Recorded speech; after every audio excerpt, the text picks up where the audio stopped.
Great. So I just had a couple of things that I wanted to kind of talk about for a few minutes, and then we'll get started with giving you guys a chance to share as well. Um, but so this week we're talking about implementing strategic plans, and I think we gave you, you have the reading from Dickinson, and then also the Rowley et al. Chapter that was scanned for you guys to read. And that just gives you two models to kind of consider for the discussion this week. But I wanted to go light on the readings because I know you're starting to think about your presentations and your final papers. And then I just wanted to be able to give you guys a chance to be able to work on those as well. So, but basically, if we can skip a little bit ahead, next week by Wednesday, you guys are going to post a link to your presentation. And those are not intended to be like 20, 30 minutes long. It really, I think I put, if you look in the rubric section of the assignment, you'll see like 1 to 2 minutes, 2 to 3 minutes, 1 to 2 minutes. It tells you about how long I was thinking you'd spend on, that section talking about it. So, but the idea is that you would give an overview and rationale for your particular topic, and then talk a little bit about how you gathered the data. This might be a part where you pull in the SWOT analysis, maybe show that, or talk about who you talked to or where you went to find your information, how you pulled that in, just basically how you went about gathering the information that you used for your project. And then the resources needed and used, this is kind of similar to that. But it's also talking about in terms of addressing the issue or the problem, what kind of resources would you need?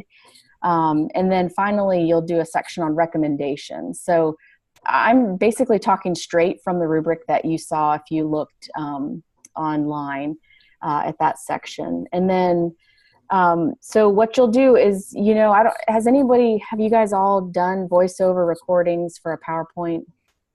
Okay. So maybe some of you, this is your first time. If you've had a class with me, you've probably done it. But the only advice I would give you is if you have a Mac computer, I don't know if you have a Mac, and Shua, you're going to probably back me on this, but I would recommend that you create the presentation and then save it to a jump drive and then go to a computer lab or borrow a PC from somebody to actually like convert your file to a movie, if that makes any sense.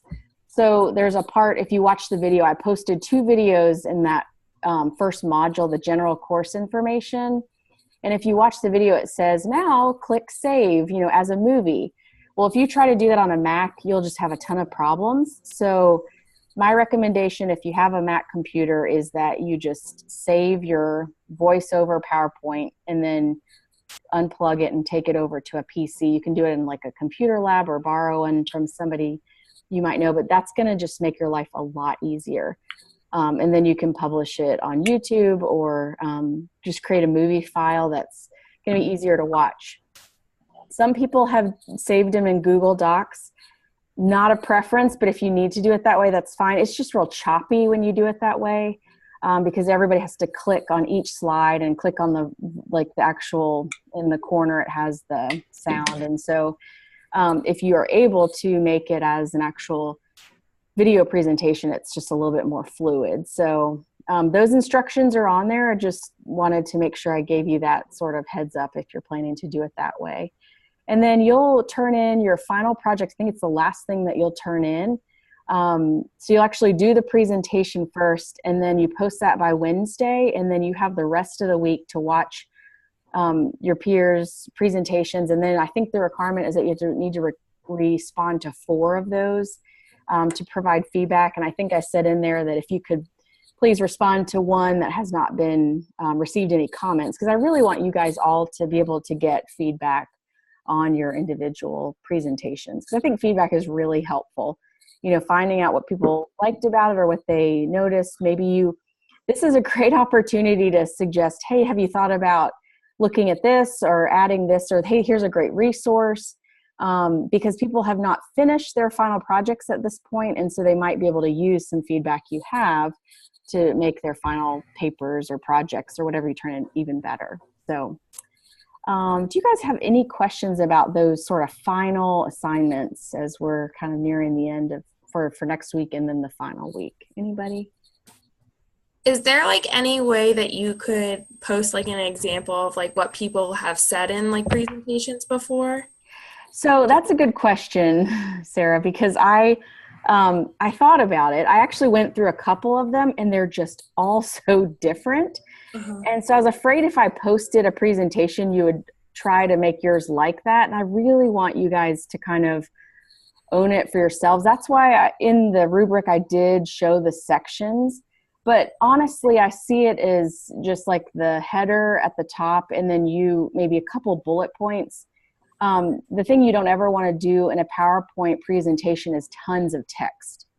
And, this is not as many percentage points as your final project is, but it's important because it's part of the discussion. So you will actually get discussion credit and credit for putting it up. So I know that a sample would be helpful, but I did try, I looked and I just felt like they were so different.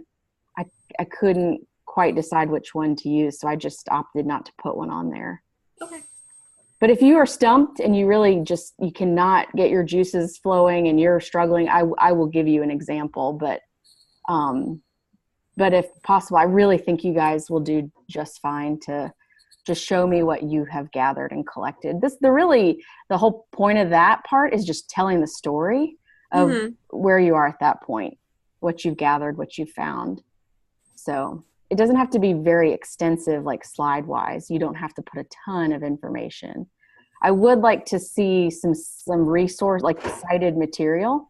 So if you can add, references that you found to support, that you're using in your paper, your final project, that would be very helpful just to show outside material.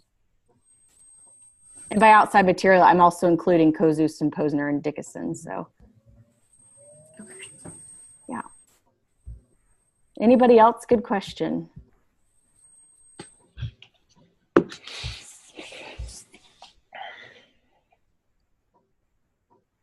Okay.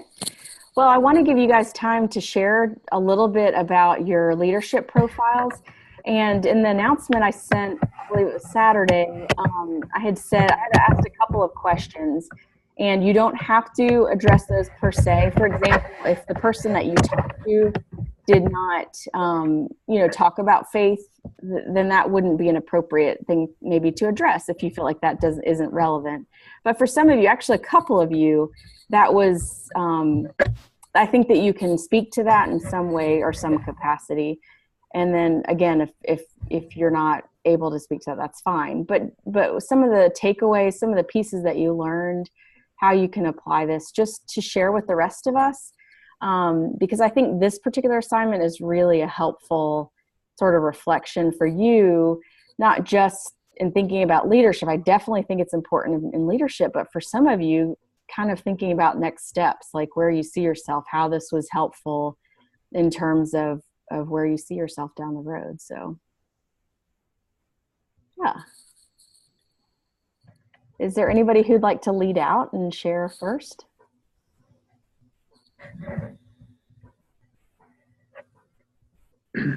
Sure, I will. Thanks, Sheila. So something that I think was cool for me to see firsthand is just a leader who's a really great listener. And I think all the literature would suggest that being a good listener is a good skill for any leader. And to be a part of an interview where, like, yes, Lindsay, I interviewed Lindsay Grimm, by the way. She's the residence life director at Messiah College.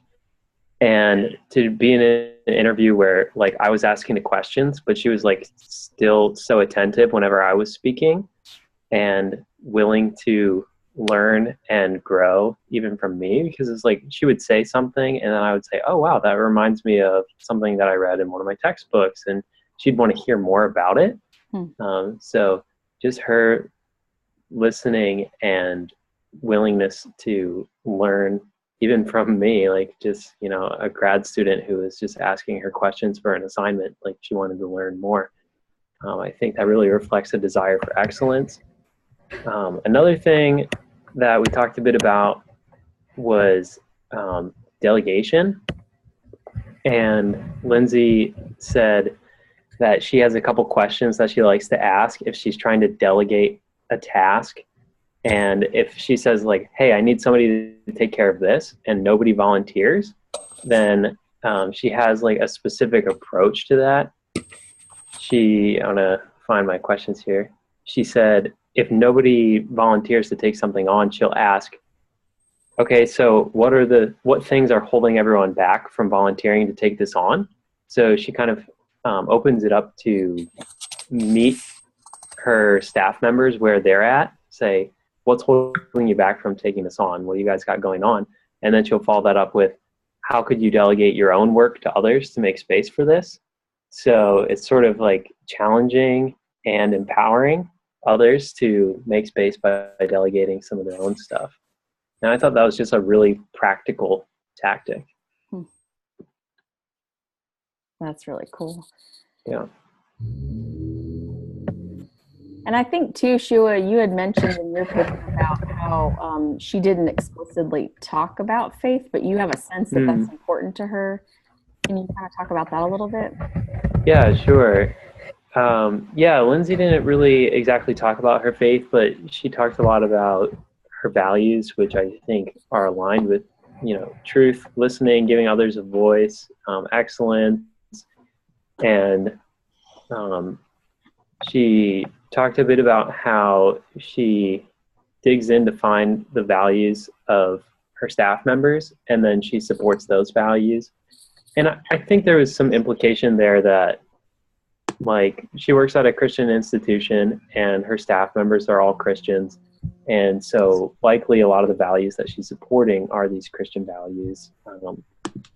And she has a mindset of just being a leader all the time. So I think that's really what Christ calls us to, is to not just be Sunday Christians, but to be Christians all the time. And she's really not just like an at-work leader. She's leading all the time, and she leads from who she is.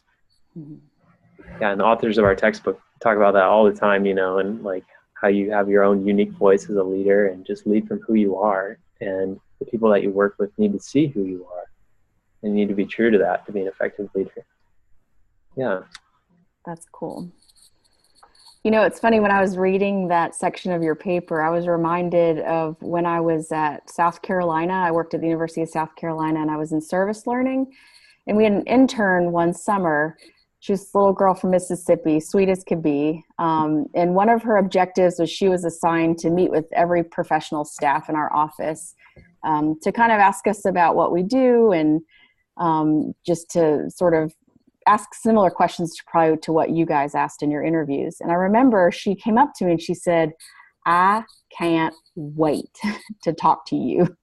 And I was like, oh, great. You know, and she's like, I mean, I'm so excited.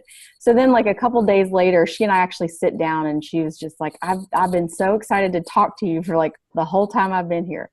And it turns out that I thought she was just really passionate about service learning. And, you know, I was the person in our office that really focused on that. And I was excited that here's somebody else who's passionate about what I'm passionate about. And she says to me, the first thing out of her mouth is, you balance your family and your faith so well. Like, it's so important to you, and you're able to like get out of here early on Wednesdays to go work at your church and do all these things. And I just want to know how you do it. And never once did I overtly talk about my faith, or because it was a public institution, it just didn't seem appropriate to just come right out and say things. But she had picked up on it even in a couple of weeks, and she was just like so excited to talk about that. And so I think just how we do sort of express values, even when we don't like verbally express what's important to us per se. So anyways, that's what I thought of, Shua, when I read your paper, was that experience where she was just so excited to talk to me about this one thing that I would have never guessed, you know, that had really stuck with her. So thanks for sharing that. That's great. Yeah, sure thing. Fantastic. Anybody else?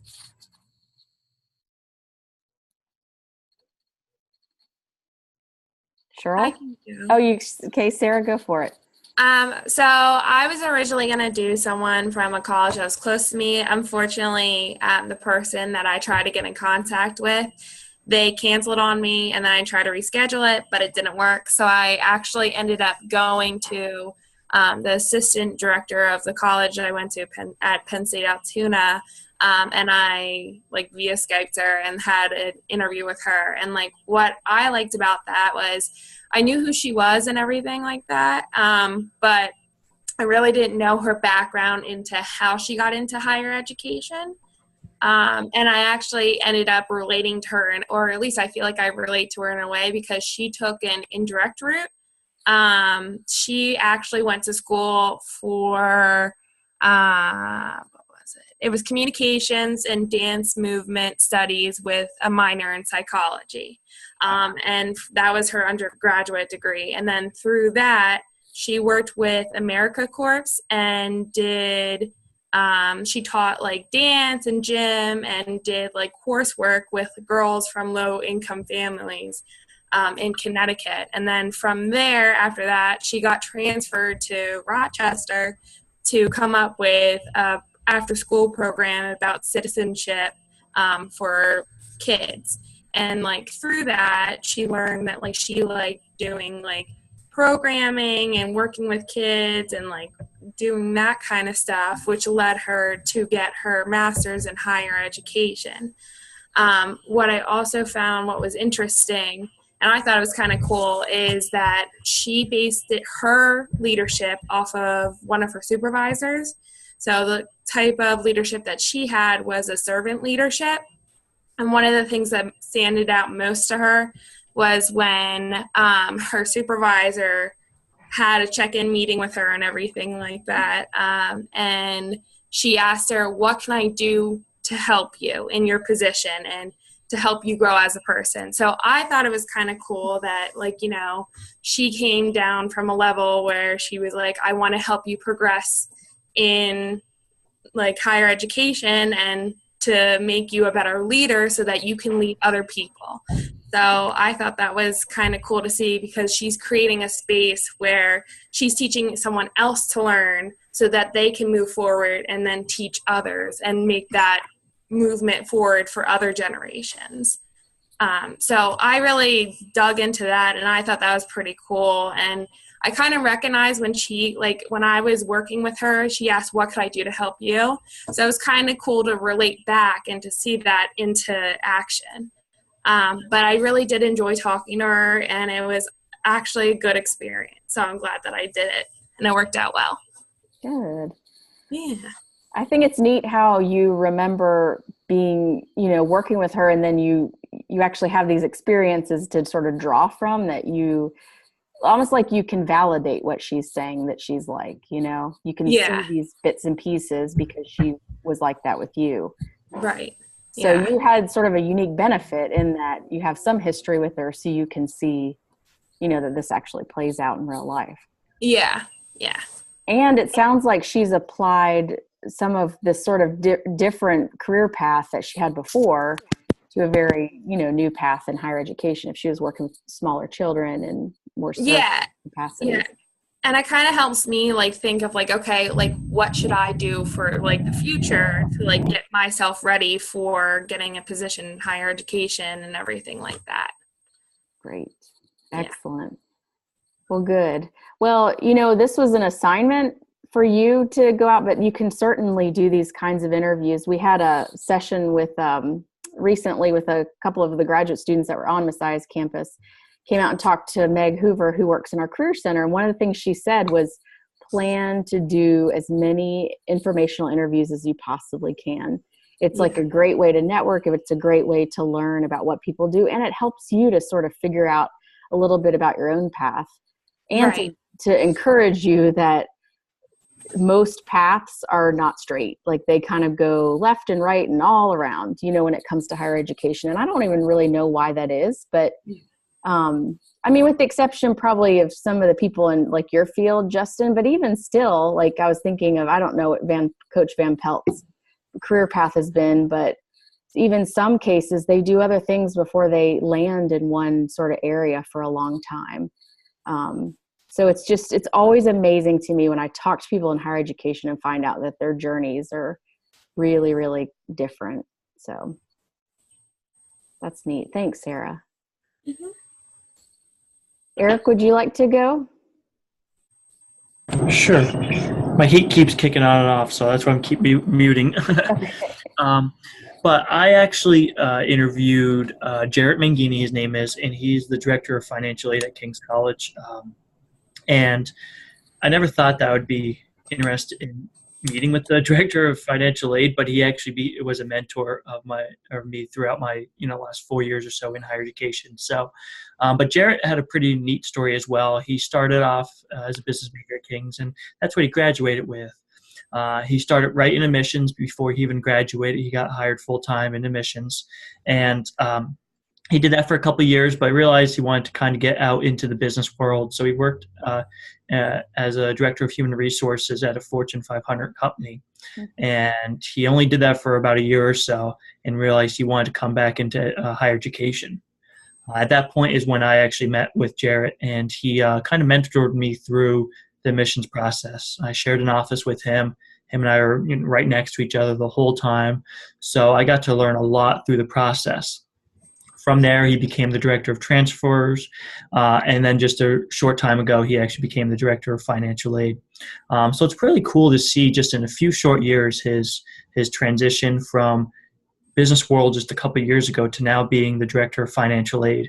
And I think with his leadership skills, he's definitely on the route of becoming or wanting to become a vice president of enrollment, which is why he chose a job in financial aid. He wants to get all aspects of enrollment to really understand it.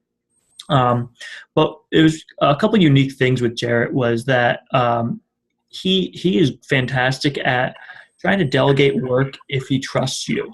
And I had this when I was within his office, but if he trusts you with something, he's going to let you run with it. He'll be there as a mentor to kind of be behind you throughout this process. But usually he lets you go with a project, and he then checks back in later.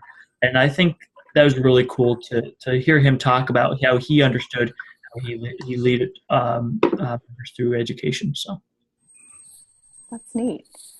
And can you share with everyone about when you asked for an example of someone he had mentored? I think that was kind of a neat. Yeah, so I asked him about someone who he mentored, and he looked at me. He's like, "Well, you're sitting right in front of me." I'm like, "Well, it's gonna be tough to write a paper about myself. So, can you give me someone else?" So he actually gave me another one of my coworkers who I worked with for a couple of years as well, Jenny, who's a close friend of mine. But it was kind of funny. He's like, "Well, you're sitting right across from me right now." So that's good. I'm glad you pressed him to get him to share another example, but that's good. That's really good. Yeah, it would have been easy for me to write about, hey, yeah, he mentored me, but I wanted to see another example of what he did with that. Right. Good.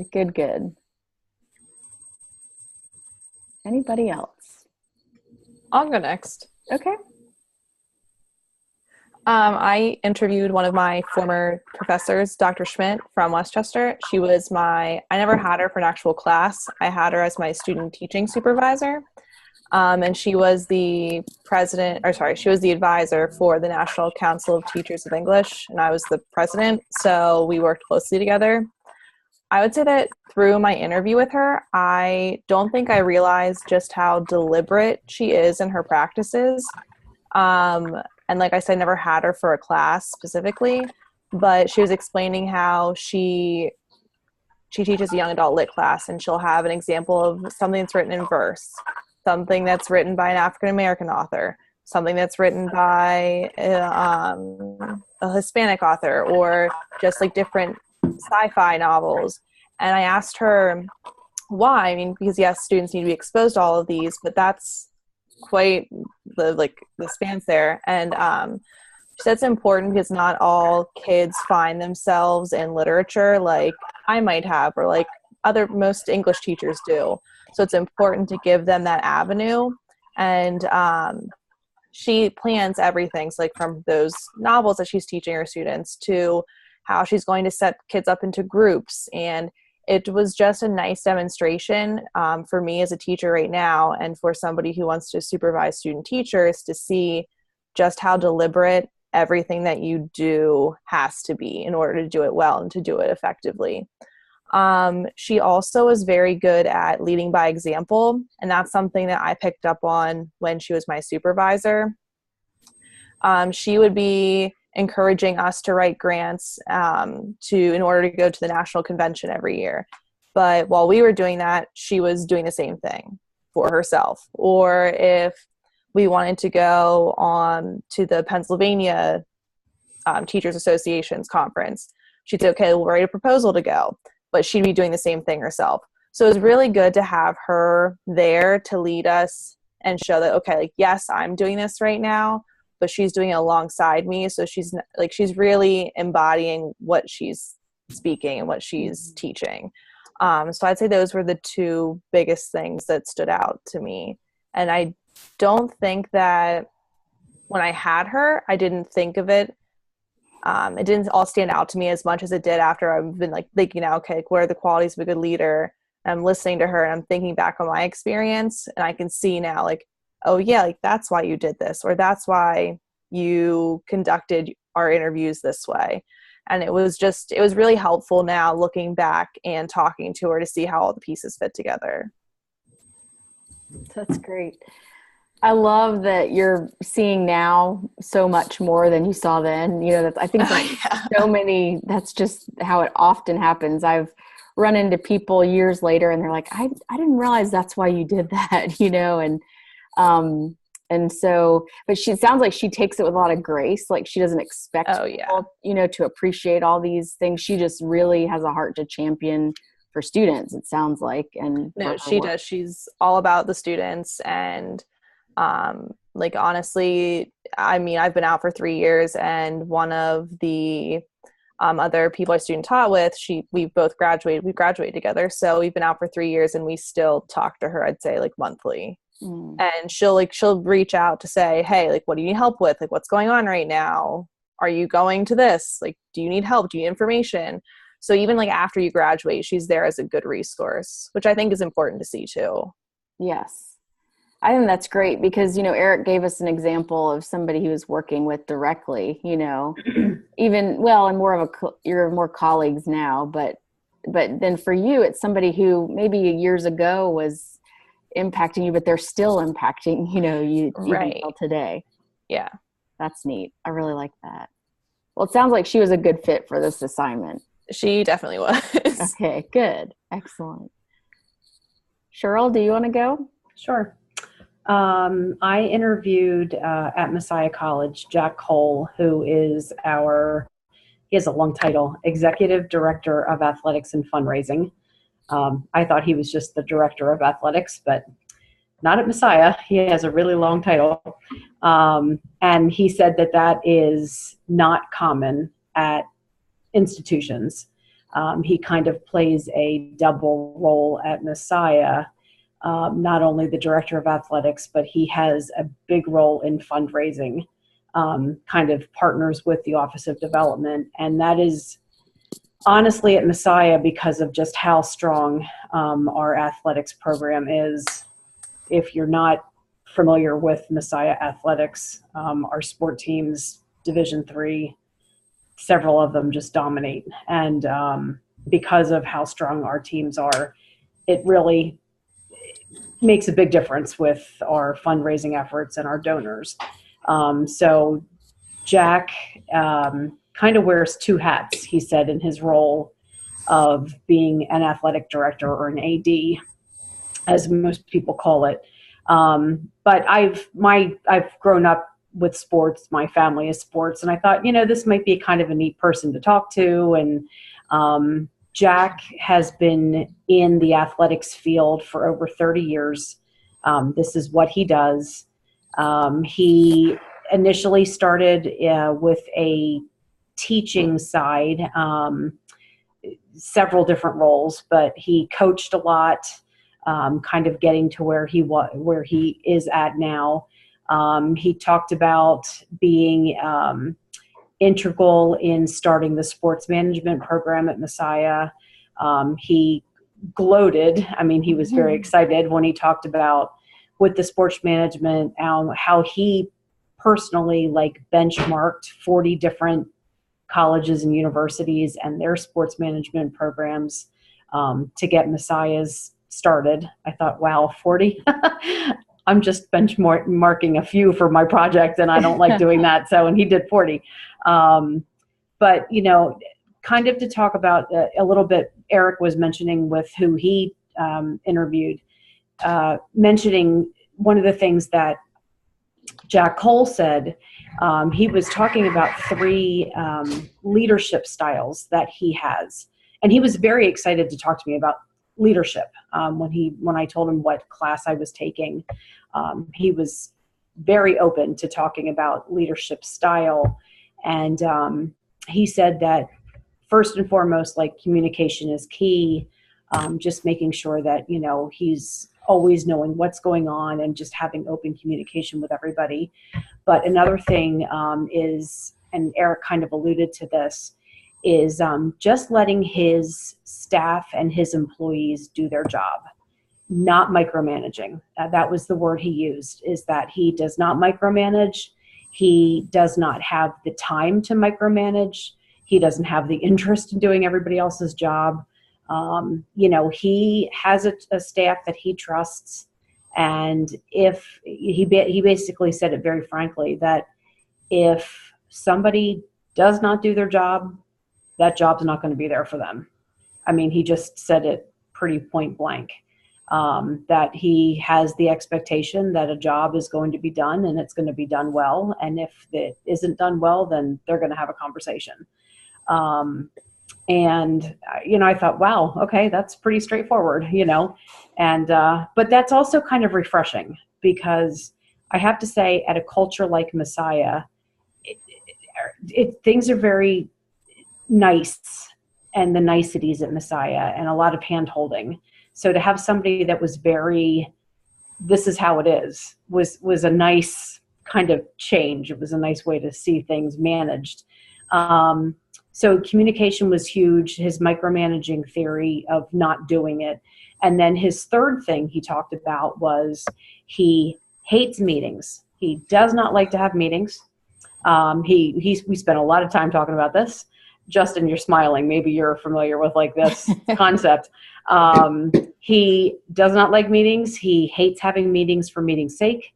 He said that when he does have a meeting, they are no longer than an hour, unless, like, I guess if they are close to an hour and he's not done talking, his staff knows to like pick up their books and start leaving the room. Like, that's just the way he is with his meetings, which I would love to see people just get up and leave Jack Cole's meetings if it gets to be like 59 minutes or something like that, you know. How do you leave the AD's meetings? But he said that he just thinks it's crazy for people to sit around and just give updates on their areas, unless the updates pertain and directly mean something to everybody else. Like, if everybody's in on a project and your update influences and directly means something to everybody, then it's worthwhile. But if you're just giving an update for update's sake, he said it's a waste of time. Come to me later, give me the update, let me know what's going on, but that's part of your job. So that's kind of his philosophy. And if he says he has a meeting scheduled and he has nothing to talk about, he'll cancel the meeting. So I thought, here's another guy. I really like this, you know. But he just talked about, you know, I did ask him a few questions about some people that he's mentored. He talked specifically about a man that is in his staff now, that as the man was younger, he had a professional development opportunity in front of him. And this young man didn't really think that he deserved this particular professional development. I don't remember if it was a trip to take or something. This particular person just didn't think he was probably, I don't want to say good enough, but just maybe wasn't ready for it. And Jack really pushed him and said, no, do it, go for it. You know, you wouldn't have this opportunity in front of you if this wasn't your time. And the person did it. And now this person is a higher up person within the athletics department. So, you know, and Jack says that's definitely a mentoring thing for him. He talks about the kind of time that it takes to be an athletic director. He prides himself in trying to be at as many events as he can. He oversees 20 different sports. He can't go to every single event, but he tries to be as many, at least home games, as he can. It bites into a lot of family time, a lot of personal time. And he said over 30 years, it's really, it's a lifestyle. Being an athletic director is not for everybody, but for him and his family, he's been able to make it work. And it was a really fascinating conversation. He just sounds like a really neat guy.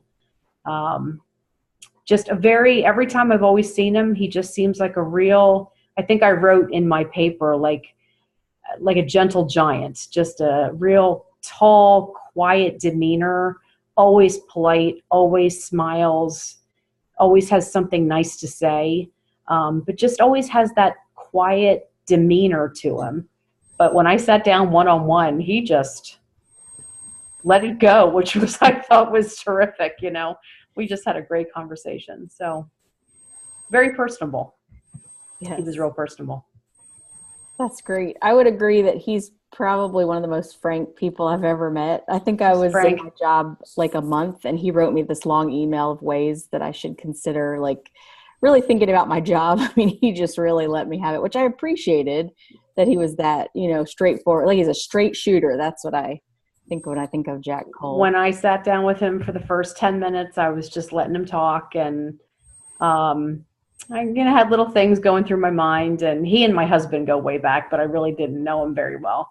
And as he's going on and he's getting more and more just laying it out, I said, he had me in hysterics. I was laughing out loud, and I said, you and I are more alike than I realized. So yeah, it was a great conversation. We had a good hour conversation. So not an hour. He doesn't like meetings that go over an hour. That's right. So. I was going to say, how did you maybe 45 minutes. Okay. That might have been as long as it was. Or at least 59. Yeah. Okay. Yeah. Well, and I think Cheryl, you brought up something that when I think about people who are applying for jobs, I often say, make sure when you're in an interview with the people who work for that person, because a lot of times your interview schedule, if you're applying for a job, you'll meet with different groups throughout the day. And sometimes you'll meet with the people who work for the person who will actually supervise you. And so I always encourage people to say, tell me what it's like to work for Jack Cole, or tell me what it's like to work for Dottie Weigel, or tell me what it's like to work for whoever else. And you can learn a lot about their personality and their quirks and their, just the things like these unspoken expectations that I think you really have a sense of what it's going to be like when you get into the position to actually work with them. So you had the privilege of actually asking him outright and learning a little bit of his personality. But if you were applying for a job, say in athletics, and you'd only heard of him and didn't really know much about him, that would have been an interesting question to ask maybe some of the coaches, or just say what it's like to work for him, just to get a sense. And I always think it's interesting when people have nothing to say, they're like pause. So anyway, but that's great that you were able to learn so much about his personality in just even a short amount of time. One more thing I actually did want to, because he shared a lot of information, but one of the things that we kind of ended with, I asked him, I said, 30 years, obviously there's a lot of information you have and a lot of things you could share, but I said, think of something a bit more recent, something that you're more recent, like just proud of in your leadership. And he said that probably more recently, what he's been very proud of is just how successful the graduate assistant program has gone with the Messiah, and particularly with the sports athletics program.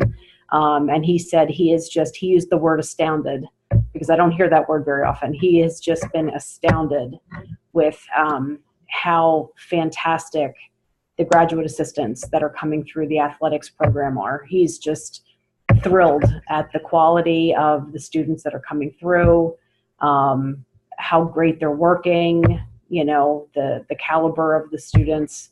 So yeah, he's been very pleased, and he sees a lot of them. Obviously, the athletics department has a lot of graduate assistants, and he's been very, very happy with the way that whole program has worked. So That's it's neat. been neat. Mm-hmm. That's really neat. Well, good. Yeah. I like that. Well, Justin, what do you think? Jax, he's awesome. I like talking. I see him all the time in the hallway, and he makes sure he stops and talks to me. Just because, obviously, with me being new, he like took time to meet with me right away as soon as I got on campus, just to get to know me a little bit. And then he's really easy to talk to. Obviously, he was a basketball coach, so he has a special interest in basketball itself, and he played basketball, obviously. So he loves talking about it, and every game day he'd find me somewhere and just talk to me about how the game is gonna, like, what we think about the game, and just ask me what our plan was and all that type of stuff. So I've met a lot of athletic directors in my years of coaching, but he's different. He's really, you got to talk to, and he actually genuinely cares about all the sports, not just one sport in particular. Good. Well, do you want to tell us about your leader? Yeah. So I interviewed Dr. Deborah Hoyken from Marywood University and in Scranton, and she is the director of the Leadership PhD program. I found her on Google. I used Google to do a search to find someone to interview, it's unique for me because I could have easily interviewed someone in sports, just because leadership and sports are pretty much hand in hand. But I wanted to do something different. She was a chemistry undergrad, chemistry doctorate, and a chemistry teacher at Marywood for 15 years before she moved into the position that she had. So right off the bat, I kind of was regretting the interview because I was like, there's no way she's going to be able to, she told me she had no experience in leadership at all. It was like, I said in my paper, they had a failed attempt at hiring somebody. So then they had to hire from within, and she was the first person that they went to because she's been there for a while, and they thought that she'd fit it well. And she was laughing when she was telling me that. So she's okay with it. But after we started talking about leadership, what I took most away from it is how leadership comes naturally to people. And she said right off the bat, that's how it was for her, is that being a leader was just easy for her, is something that she felt comfortable doing. And she kind of got that from the chemistry, because you do a lot of group work within chemistry. And then going on to be a teacher, obviously, you have to be able to demonstrate hands-on for your students. And so that's where she said that she would get her leadership background. She told me she's never taken any formal classes, no education in leadership. It was just she said she went to a seminar one time, and she would consider that the most experience she has in leadership education. So that part of it was really refreshing to hear, that not always the best candidates are the people who have been doing it their whole life. It's better to have a diverse background, and she said it's really helped her in the director program position now that she's been in this is her 6th year that she's been in the position now. And then as far as faith went, I didn't ask any questions on it. It kind of came out without me asking, because she teaches at a Catholic institution, and she grew up Catholic as well. So she doesn't really go out of her way to do anything faith-based, but she said it's really interwoven when she was a teacher. It's just really it kind of was within the program itself, being a professor, and how she taught. And it just as far as leadership went, she saw it being morally and ethically correct in how she went about doing her day-to-day projects. And that kind of carried over into the director position, because now she is in charge of hiring people, and talking with students, and just how she handles her day-to-day business. She bases it off of, you know, her upbringings of being Catholic, and just the morals and ethics of being that type of person is what helps her in her role. And then just why I like the interview a lot is what I talked about in my paper. Is she just got done transforming her graduate program from an in-class to an online. Mm-hmm. So it made it really easy for me to write a profile on her, because she was telling me about the steps of how she went, and like literally everything she was talking about. I was like, all right, we just read about that. All right, we just talked about that. All right, we just read about that. And it's just everything is just basically she like told me about the book that we're reading, and she probably didn't even know it. It's just the steps that she took of going, the program prioritization and all that is just is almost word for word, and she didn't even know it. So it made I liked my interview a lot. It was definitely very worthwhile, and it like matched up with this paper about as best as I could imagine. That's awesome. I was so excited to see you interviewed somebody totally outside of like your normal realm, Yeah. I thought that was really neat. And how did you said you Googled okay, that's great. Good for Google. That's fantastic.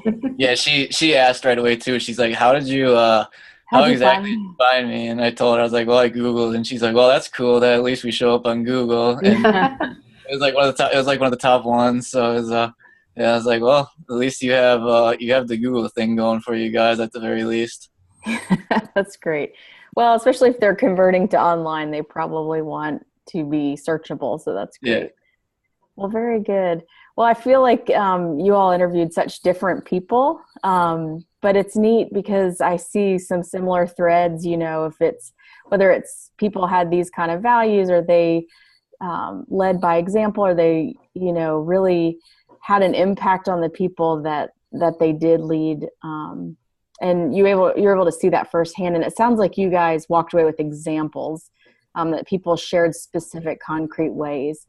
Didn't just talk theoretically about what leadership is about, but said, here's, how I've actually applied it in my own work. So I was excited to see that, because that's really important, I think, for this assignment, is to have some pieces of application. And it's fun to me to think that, in a few years, you could be the person sitting in the other side of this, on the other side of the desk or the phone or Skype or wherever you were, really sharing with somebody who's a first or second year graduate student and saying, here's, what I learned about leadership. So anyways, I'm excited for what this project, hopefully it was a helpful or informative sort of piece of application for you guys.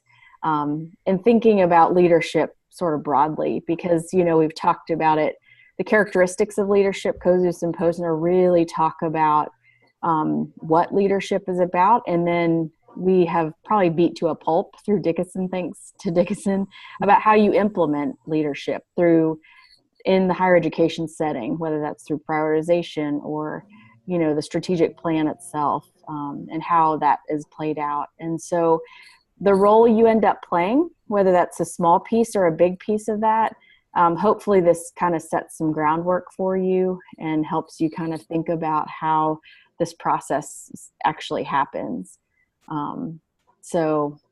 It is important to know just how these operations handle this. And so I really appreciate you guys sticking with it all these weeks.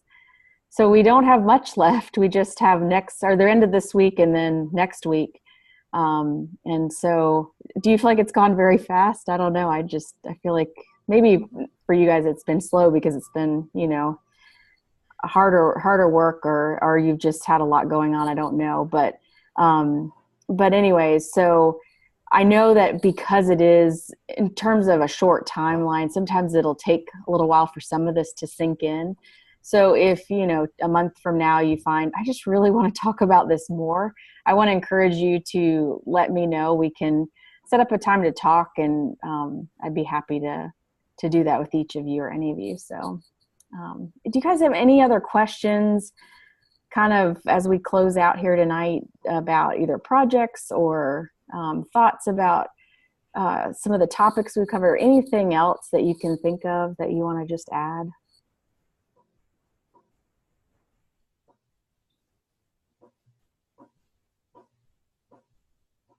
Okay. Well, that's okay. You don't have to. I just want to give you that opportunity. So, and bless you. You guys are pretty clear as far as the next steps for the presentation and the final project. You're good to go on that. Okay. If not, if anything's fuzzy, please don't hesitate to reach out to me and let me know, and I can work with you individually. So, well, thank you guys so much for your time tonight and for sharing. It was really good to hear from each of you. I really do appreciate it. And yeah, so thanks so much. And if you have any other questions, just please don't hesitate to let me know. Thanks. Thank you. All right. Have a great night, everybody. You too. Thanks, you too. Bye. Bye.